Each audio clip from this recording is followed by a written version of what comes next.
Welcome to part two of my series on how to take no money and grow it to $1 million in wealth via real estate. I'm Cassandra. I'm a Georgia, North and South Carolina based realtor and investor. In part one, we talked about acquiring your first property and leveraging your primary residence to get into investment real estate.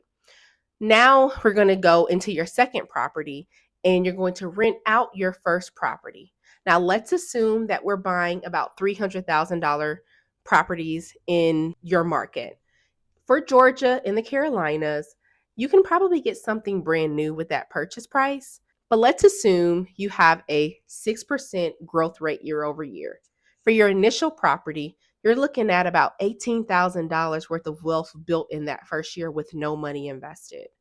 In year two, you're going to acquire your next $300,000 property, but now you're going to have to put about 5% down. If you don't have that in savings, my suggestion is to leverage your 401k because typically you can pull money out without penalty to purchase real estate. So now you're in it for about $15,000. You're growing your wealth through equity, and now we're adding in cash flow from the first property. Let's assume that you're bringing in at least $4,000 a year in cash flow, plus you're getting tax savings of about $4,000. So that first year, you should be somewhere around $60,000 between both properties. That's an amazing return on $15,000. I'm sorry. In 2 years, that's insane. You're going to do the same thing for the third year. But when you go into the fourth year, I want you to do something different. I want you to leverage the equity that's been growing in that first house. Because remember, you've had that first house now for 4 years.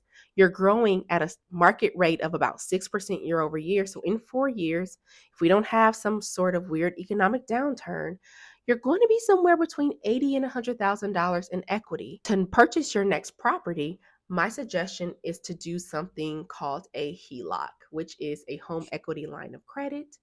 Or you can do something called a cash out refinance. If interest rates happen to be better, pull that money out and reinvest it into the next property.